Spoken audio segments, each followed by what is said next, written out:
할렐루야. 오늘도 굿TV에 함께 하시는 여러분들을 예수님으로 사랑하고 축복합니다.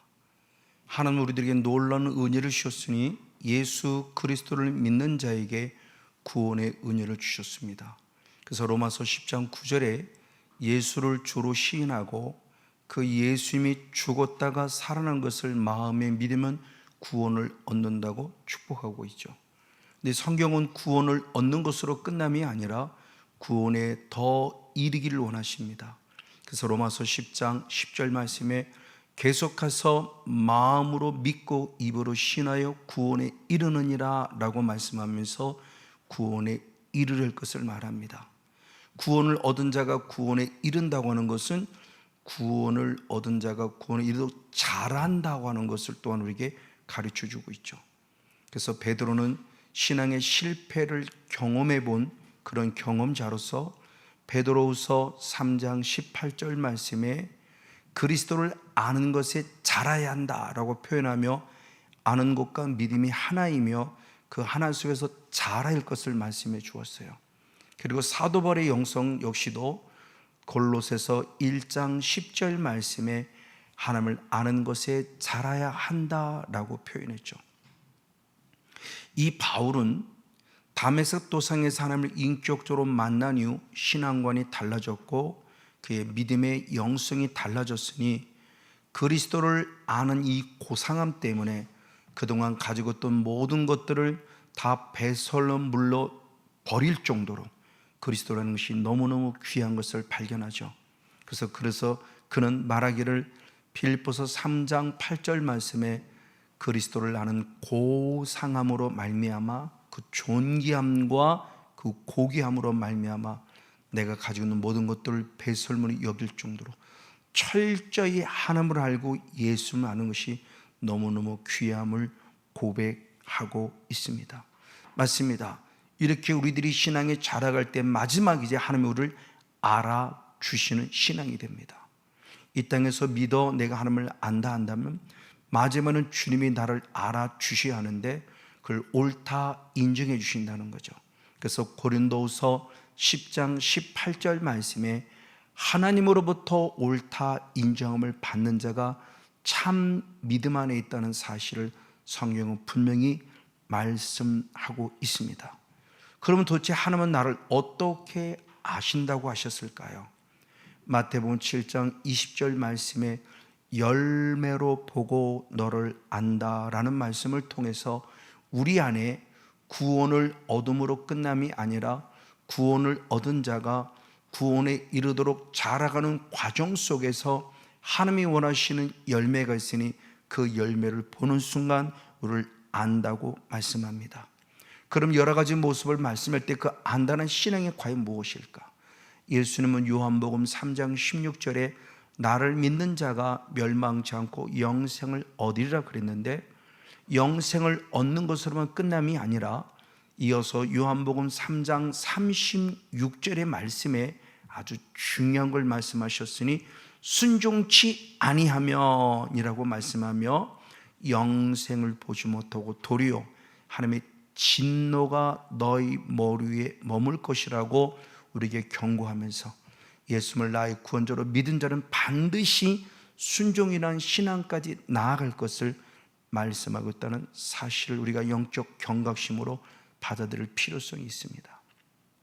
그래서 하나님께서도 예레미야 선지자를 통해서 말씀하기를 예수를 나의 구원자로 믿었다 한다면 그 믿음을 통해서 나는 너의 하나님이고 너는 내 백성으로 인정받지만 더 나아가 이제는 말씀에 순종할 때 나는 너의 하나님이 되고 너는 내 아들이 되리라 백성이 되라고 인정한다는 사실을 통해서 그냥 믿습니다로 끝남이 아니라 그 믿음은 반드시 순종하는 믿음으로까지 나아갈 것을 말씀했다는 사실이죠.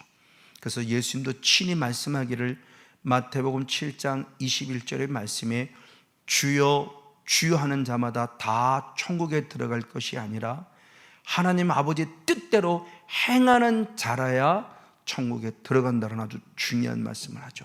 즉 우리의 신앙이 어린아이같이 주의 이름을 부름으로 신앙으로 머물러서는 안 되고 주의 이름으로 구원을 얻었으니 주의 이름을 부르는 신앙에서 더 나아가 이제 말씀을 듣고 그 말씀을 보고 듣고 배워서 그 말씀에 순종하는 신앙까지 나아갈 때 하나님 나라 들어갈 수 있는 아주 중요한 영적 원리를 알려주고 있죠.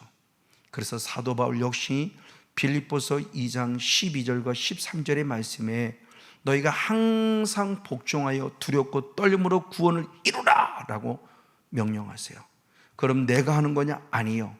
13절의 말씀에 이어서 이를 행하시는 분은 하나님이신데 그 하나님은 그 일을 행하시려 우리들에게 소원, 성령의 감동을 주시고 그 일을 행하게 하셨다라는 말씀을 통해서 내가 순종함이 아니라 순종케 하시는 성령의 감동에 순종하여 드려지는, 그래서 내가 무엇을 했다가 아니라 성령께서 하게 하심을 경험하는 그 사람의 뜻을 아름답게 이루어드린 자가 되어야 한다는 사실을 알려주고 있어요.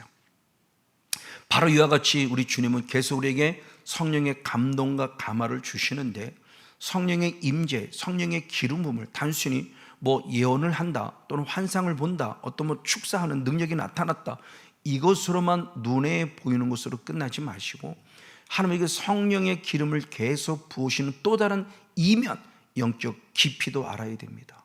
그럼 왜 주님 우리에게 계속 성령을 부으실, 거룩한 영을 주실까요? 우리를 시험하시기 위함이라는 말씀도 기록되었다는 사실이죠. 그래서 출애굽기 20장 20절의 말씀에 하나님이 우리에게 임하십니다. 그때 두려워하지 말라고 그럽니다. 왜? 너희를 시험하신다. 그래서 너희가 범죄치 않기를 원한다라는 확실한 뜻을 두시고 지금도 계속 우리에게 임하시는 강림의 은혜를 허락하셨음을 보아요. 그러니까 단순히 주님 임했을 때 나타나는 현상으로 보여주는 것에서 만족하지 마시고, 주의 성령이 계속 내게 임하셔서 나를 지금 테스트할 수도 있구나라는 것을 빨리 캐치해야 돼요. 부족하지만 저도 2009년 9월 달에 하나님을 인격적으로 만난 이후 약 11년, 2020년까지 철저히 훈련 속에 늘 그분의 임재가 있었고 그분의 음성을 듣고 그분과 동행하는 삶을 살았지만 내 실제적인 삶은 참 쉽지 않은 시간들이 지났어요.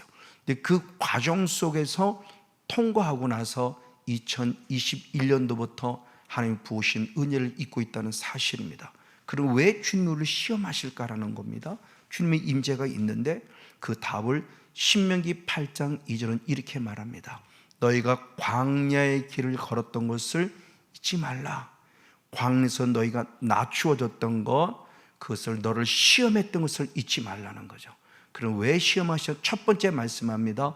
너희의 마음이 어떠한지를 알고 싶다라는 것 때문에 주님을 지금도 성령의 임재 속에서 우리를 시험하고 계시다는 사실을 영적인 엄두에 두고 나는 과연 어떤 모습에 서야 할 것인가를 늘 생각하는 거룩한 신앙을 가져야 한다는 사실이죠. 이 말씀을 또 다른 각도로 말씀했을 때 신명기 바로 13장의 말씀을 통해서 보면 내가 하나님을 얼마나 사랑하는지를 알고 싶기 때문이라고 또한 주님은 말하고 있다는 사실이에요.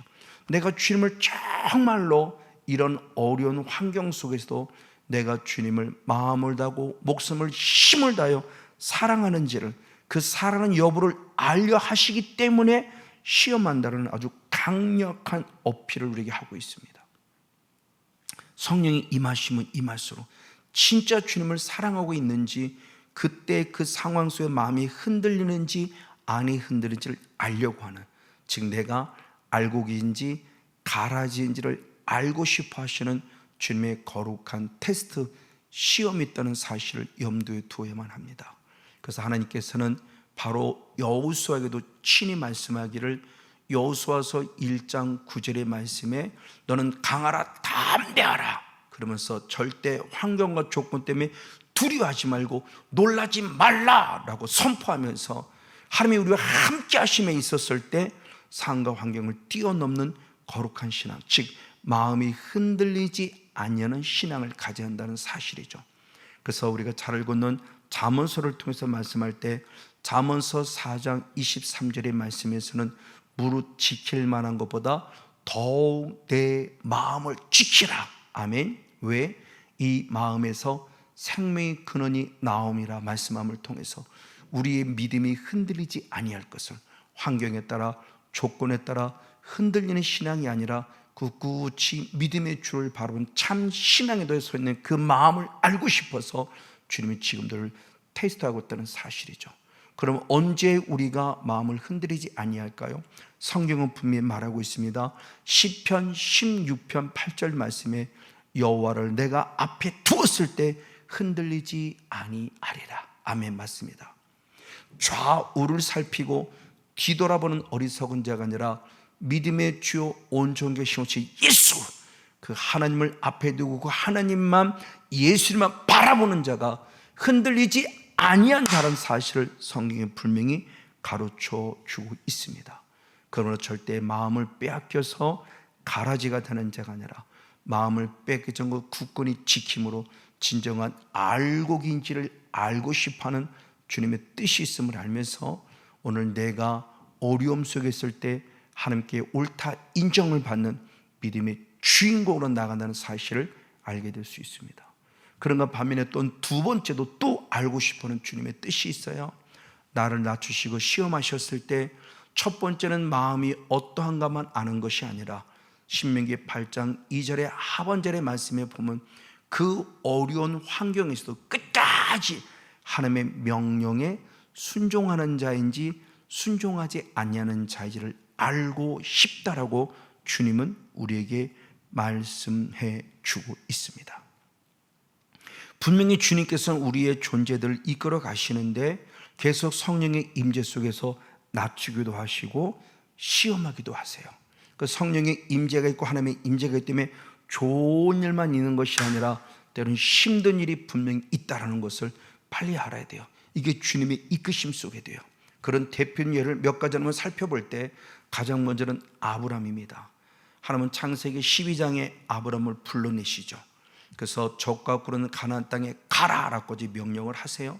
근데 그 명령을 따라 드디어 가나안 땅에 도착을 했고, 그래서 창세기 12장 7절과 8절 말씀을 보면은 여호와 이름을 부르며 단을 쌓아 하나님을 예배했다고 그래요. 여호와 이름을 불렀어요. 예배까지 했어요. 주님이 가라고 하셨기 때문에 순종한 겁니다. 근데 결과를 보면 창세기 12장 10절 말씀에 기근이 왔다 그래요. 하나님이 가라고 했는데 기근이 왔어요. 순종을 했는데 기근이 왔어요. 이걸 우리가 어떻게 해석할까요? 단순히 예수님 믿으면 복받아, 이걸 어떻게 해석할까요? 그랬을 때 그는 애굽으로 내려갔다고 표현해요. 마음이 인정받지 못했어요. 나를 낮추시고 나를 시험했을 때 그 마음이 어떤가를 알기를 원하셨는데 결국 아브라함은 마음 자체가 불편했고 하나님의 인도를 따라왔음에도 불구하고 뭐야 왜 이런 일이 있어? 라고 그런 불편한 마음을 가졌고, 그래서 결국 주님을 따라 애굽으로 내려가는 안타까운 모습을 보여줍니다. 지금 마음도 옳다 인정을 받지 못했죠. 결국 주님의 명령에 순종하지도 못했죠. 그래서 애굽으로 내려간 결과가 어떻게 되느냐? 창세기 15장 13절 말씀에 보면 나는 다시 가나안 땅에 돌아왔지만 우리 후손들, 아브라함의 후손들이 400년 동안 이방의 객, 즉 애굽의 객이 됐고 바로 애굽의 종살이가 되었다고 말하며 애굽에서 괴로움을 당할 것이라는 말씀이 선포되었습니다. 지금 할머니, 할아버지인 나, 엄마, 아빠인 나의 신앙이 얼마나 중요한 것을 보여주는 거예요. 내가 잘하면 내 후손들에도 유익이 될 수 있지만 내가 잘못하면 이 나 한 사람의 잘못함이 내 후손들에게 상상할 수 없는 아픔, 죄의 종이 되었고 바로 애굽의 노예가 됐다는 사실을 가르쳐주고 있어요. 바로 그럼에도 불구하고 주님은 다시 한 번 더 이들을 은혜를 베푸셔서 430만이 그들을 애굽에서 끄집어냈죠. 즉 구원하셨다는 겁니다. 그리고 하나님의 구름 기둥과 불기둥의 인도를 따라 어디로 나아갔냐? 광야 교회로 들어갔습니다. 근데 광야 교회로 분명히 주님의 인도를 따라 들어갔는데 또 뭐가 기다리냐? 출애굽기 15장 23절의 말씀에 마라란 땅에 도착했는데 마라란 땅에 도착했을 때 얻어진 것이 뭐냐? 쓴물이 있었다라고 표현해요. 참 이해할 수 없어요. 주님의 말씀에 순종했는데 아브라함의 기근이 왔는데 주님 말씀에 순종한 것이 아니라 구름 기둥과 불 기둥의 인도까지 받으며 왔어요. 근데 광야 교회에 도착하는 순간 왜 쓴물이 기다리고 있을까요? 이것을 영적으로 빨리 이해를 해야 정말 예수 믿는 게 무엇인가를 분명히 알 수 있다는 사실을 성경은 전해줍니다. 그 결과 어떻게 되느냐? 출애굽기 15장 24절의 말씀에 원망했다라고 표현해요.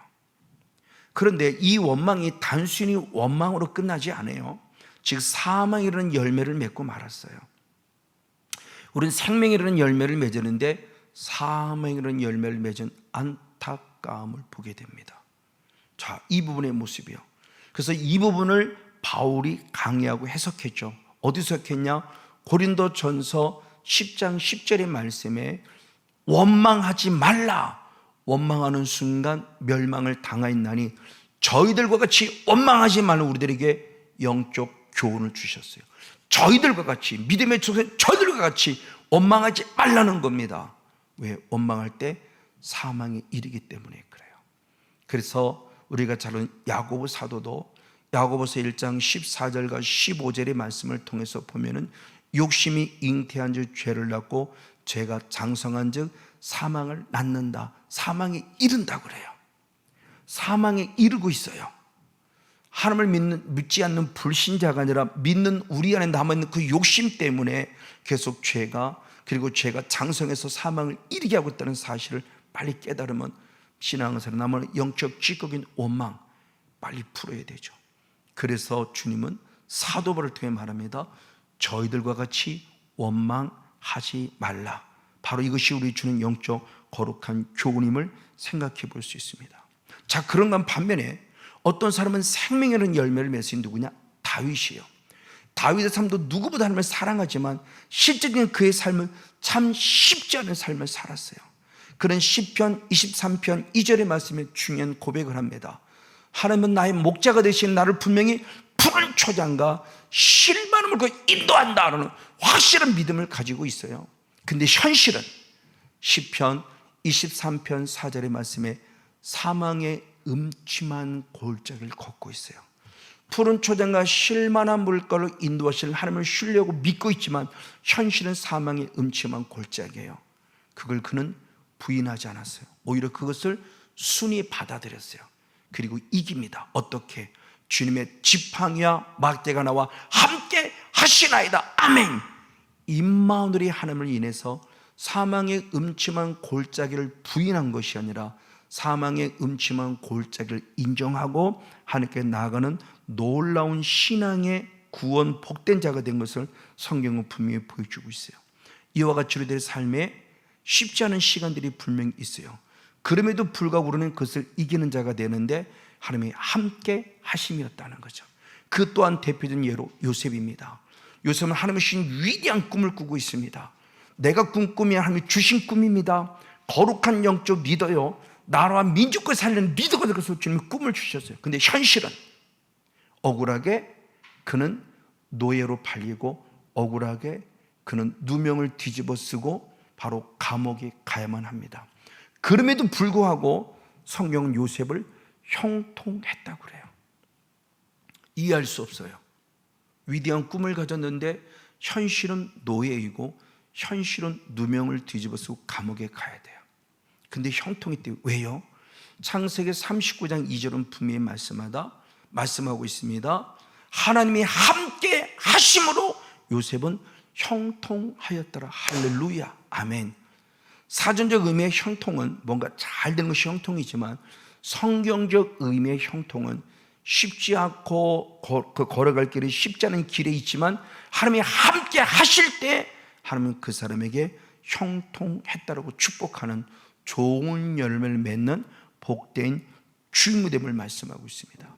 그것을 바로 요셉은 인정합니다. 그래서 그때는 쉽지 않은 길이었지만 오늘 순종하는 그 은혜의 길을 걸었으니 창세기 50장 20절의 말씀, 형제들에게 말합니다. 하나님은 당신들 나를 헤아려서 하면 그들 다 손으로 바꾸셨고 만민의 생명을 구원하기 위해서 이것이 은혜임을 고백해요. 그때는 고난이었어요. 근데 시간이 지나고 보니까 그 고난의 과정들을 통해서 하나님의 영광을 임하시는 뜻을 바라봤던 거죠. 그래서 사도 바울도 똑같은 말씀을 하니 로마서 8장 28절의 말씀에 하나님을 사랑하는 자 곧 그 뜻대로 부르심을 입은 자들에게는 하나님의 모든 것이 합력하여 선을 이루시는 걸 확실히 믿었어요. 맞습니다. 그리고 똑같은 고백을 또 하게 됩니다. 고린도전서 10장 13절 하반절의 말씀에 보실 때 시험을 당할 즈음에 하나님은 피할 길을 열어주시니 능히 감당할 수 있다는 놀라운 은혜를 주셨어요. 그러면 오늘 시험이 아닙니다. 그 시험을 통해 주는 뭘 하기를 원하냐? 내가 알곡인지 가라지를 알기를 원한다는 거예요. 맞아요. 다윗을 인정한 것처럼. 그래서 하나님은 미가 선지를 통해서 말하기를 미가서 6장 9절의 말씀에 중요할 때 매를 순히 받아라. 왜? 그렇게 정하신 자를 순종할지니라. 하나님이 그렇게 정하셨대요. 그래서 매를 맞을 때는 그래요, 내가 잘못한 것이니 빨리 매를 맞고 하나님 잘못해서 용서를 구하고 그 길을 순종함을 통해서 빨리 그 길을 벗어나 하나님의 은혜의 길 속에 있었느라 왜 이런 일이 있습니까? 라고 따지는 자가 되지 말고, 그래 내가 가야 할 길이라면 나는 이 길을 걸어가라 말하며 주님 앞에 나아가야 될 것에 대한 부분의 모습을 분명히 말씀하고 있다는 사실이에요. 그래서 예수님이 가신 길을 살펴보면 누가복음 4장 1절 2절의 말씀에도 성령 충만하셨고 성령에 이끌리셨는데 광야에서 마귀에게 시험을 받았다 그래요. 처음에 제가 이 말씀을 이해하지 못했어요. 근데 하나님을 인격적으로 만나고 고난의 길을 걸어가는 과정에서 오히려 성령이 충만하고 성령이 이끌림을 받았을 때 내가 진짜인지 가짜인지를 하나님이 알고 싶어서 예수님처럼 광야를 보냈고 마귀의 시험을 받아서 이기는 자로 만들어주셔서 우리 결국 알고 김을 하나님이 찾고 싶어 하시는구나. 이제는 그래서 가고 담대한 가운데 고난을 이기는 자가 되고 있다는 사실에서 얼마나 감사한지 모릅니다. 그래서 사도 바울 스스로가 사도행 14장 22절 말씀에 하나님 나라에 들어가려면 많은 환난을 받아야 하느니라 말씀을 통해서 우리의 길에 어떤 것이 있음에 대한 부분의 모습을 말씀해 주세요. 맞아요. 근데 이 길 속에서 누군가는 생명을 얻는 알곡으로서의 모습을 서게 하지만 누군가는 결국 그 시험과 테스트 가운데서 통과하지 못하여 가라지가 되게 하죠. 그럼 알곡과 가라지는 차이는 무엇일까요? 마태복음 13장 38절의 말씀에 좋은 씨 알곡은 천국의 아들들이고 그리고 가라지는 악한 자의 아들들이라고 그래요. 그럼 악한 자의 아들 때 그 악한 자는 누구냐? 역시 마태복음 13장 39절의 말씀을 통해서 가라지를 심는 수는 마귀다 말하며 결국 우리의 본질이 마귀라는 사실에서 가르쳐줘요. 마귀의 아들이 누구처럼? 바리새인처럼요. 그럼 바리새인이 주는 안 믿는 자입니까? 아닙니다. 믿는 자임에도 불구하고 대단히 안타깝지만 이런 모습을 기록하고 있어요. 그래서 마태복음 13장 41절 말씀에 마지막 천사가 우리를 심판하면서 그 나라, 하나님 나라, 교회라는 공동체 안에서 하나님의 나라 안에서 누구를 찾냐? 넘어지게 하는 자, 사탄을 골라내고 불법을 행하는 자, 가라지 우리들을 걷어내서 바로 풀무불에 집어넣는다는 충격적인 얘기를 해요. 그리고 이어서 마태복음 13장 49절 말씀에도 의인 중에서 악인을 골라요. 불신자 중에서 악인을 고르는 게 아니에요. 구원받은 하나님의 백성 중에서 악인을 골라내는 것은 무엇이냐? 교회라는 공동체 안에 바로 이 부분이 있죠. 그래서 요한일서 3장 10절 말씀에도 교회라는 공동체 안에 하나님의 자녀가 있고 마귀의 자녀가 있다는 사실을 기록하고 있을 때 정신 바짝 차려야 돼요. 내 본질입니다. 나는 지금 어떤 좋은 나무인지 나쁜 나무인지요. 이것을 바울은 속으로 나에게 적용시킬 때 어떻게 하느냐? 로마서 7장 21절 말씀에 선을 행하기 원하는 내 안에 악도 함께 공존하고 있다는 사실을 인정해요.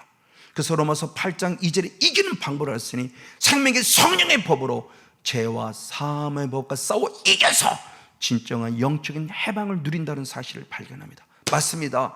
이것이 지금 우리가 정리해야 될 부분의 모습이에요. 그래서 시험 속에서 가라지로 타락한 자가 아니라 시험 속에서 주님의 마음 앞에 합당한 자로 인정받고 끝까지 주님 명령에 순종하는 자가 돼서 영적 가라지에 더럽고 취한 것들은 성령을 통해서 뽑아내버리고 진정한 알곡이 돼서 30배, 60배, 100배 열매를 맺고 시험을 통과하여 복된 자의 반열에 서는 저와 여러분 우리 모두가 되어지기를 예수님의 이름으로 간절히 축복하고 축원을 드립니다.